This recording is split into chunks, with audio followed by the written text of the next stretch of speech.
নির্বাচনের সময় তো আসলে ঘনিয়ে আসছে। আমরা অনেকটা ক্লান্ত বোধ চেয়েছি, তবে যতটা পরিশ্রম করেছি আশানুরূপ ভোটারদের সাড়া পাই।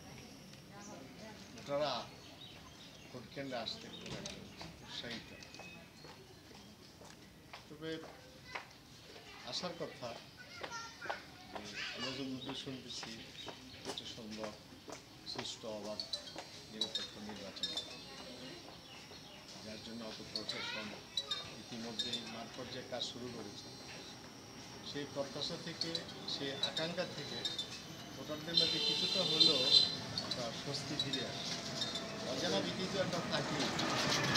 ভোট যখন শুরু হয় তখন একদল মানুষ ওদের শেখরে কোনো গভীরতা নেই, ভাসমান থাকে। ধরেন নানান প্রভাকাণ্ডা অপপ্রচার মানুষের মধ্যে তাতে দেখছি সামনে। তেমনই কিছু মানুষ ভোটারদের মধ্যে কিছু ভীতি ছড়িয়েছে, তো এখনও ছড়িয়ে যাচ্ছে। তবে আমার মনে হয় এটা খুব কার্যকরী, একটা সুন্দর নিরপেক্ষ নির্বাচন হবে বলে আমরা যারা প্রার্থী। আর এটা বলছেন যে আসলে আমরা আশাবাদী একটা সুন্দর অবাধ নিরপেক্ষ নির্বাচন হবে, যেখানে সাধারণ ভোটার আগামী 21শে মে ভোটের মাধ্যমে তাদের প্রিয় প্রার্থীকে, অর্থাৎ তাদের সেবা যারা করবেন তাদেরকে নির্বাচিত করে। এবং এর মধ্য দিয়ে বাংলাদেশ আওয়ামী লীগের এবং বর্তমান সরকারি এবং স্থানীয় যারা নেতৃবৃন্দ রয়েছেন আওয়ামী লীগের এবং বিভিন্ন সংগঠনের, সামাজিক, রাজনৈতিক, সাংস্কৃতিক সংগঠনের সবার মধ্যেই সেই আস্থাটা ফিরে আসবে এবং আমরা একটা গণতান্ত্রিক ধারায় স্থানীয় নির্বাচনকে সামনে এগিয়ে নিয়ে যেতে পারব। এটাই প্রত্যাশা করি। এই পর্যন্ত আমি বাধার সম্মুখীন করিনি বা আমাকে কেউ বাধা দেয়নি। তবে অমূলক কথা তো বলে লাভ নেই, কারণ এটা বাধার নির্বাচন তো নয়।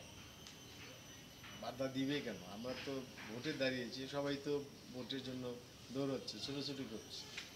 5 জন প্রার্থী আমরা যারা চেয়ারম্যান সবাই দৌড়াচ্ছি, ভোটের জন্য দৌড়াচ্ছি, ভোটারদের কাছে যাচ্ছে। আমরা জানি মিনিস্টারের বাইরে নির্বাচন এটা ভিন্ন প্রসঙ্গ, আপনারা হয়তো দেখে থাকবেন যে এটা বর্তমান সরকারের মাননীয় প্রধানমন্ত্রী বাংলাদেশ আওয়ামী লীগের সভানেত্রী, তিনি অনুরোধ করেছিলেন যে যারা মন্ত্রী এমপিদের আত্মীয় স্বজন নির্বাচন করতে অনুরোধ তাদের কম নয়। তারপরে এখানে নির্বাচন করতেছেন, উনি গণপ্রজাতন্ত্রী বাংলাদেশ সরকারের মাননীয় শিল্পমন্ত্রী, অনেক বিচক্ষণ মানুষ, অনেক বিজ্ঞ মানুষ, রাজনীতিতে তিনি অনেক অভিজ্ঞ এবং তিনি আমাদের মনোহরদি নয়, সাধারণ মৌসুমদিরই আওয়ামী লীগ। তিনি যেহেতু এটা উদ্যোগ করার নাই বা উনি তাকে চাপ দেন নাই, কিন্তু আমরা মনে করি অভিভাবক হিসেবে উনি হয়তো একটা সুন্দর নির্বাচন করার জন্য হয়তো ইচ্ছা পোষণ করেন, এই কারণে হয়তো ভাইকে প্রেশার দেন নাই বা ভাইকে বলেন নাই।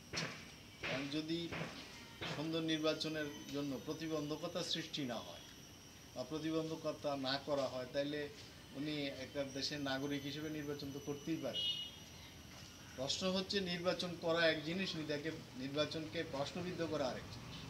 তিনি প্রার্থী হিসেবে নির্বাচনকে, আমার মনে হয় যে নির্বাচনের স্বাভাবিক প্রক্রিয়ায় যেতে দিচ্ছেন বা দিবেন, নির্বাচনকে তিনি প্রশ্নবিদ্ধ করবেন না। নির্বাচনকে হয়তো কোনো নির্বাচনের মান, নির্বাচনের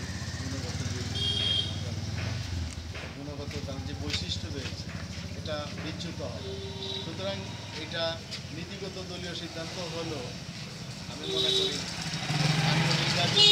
নির্বাচনের পার্টিসিপেশন এটা ভোট যে নির্বাচনকে প্রভাবিত করবে তা আমার মনে হয়। আমরা জনগণের সারা কেমন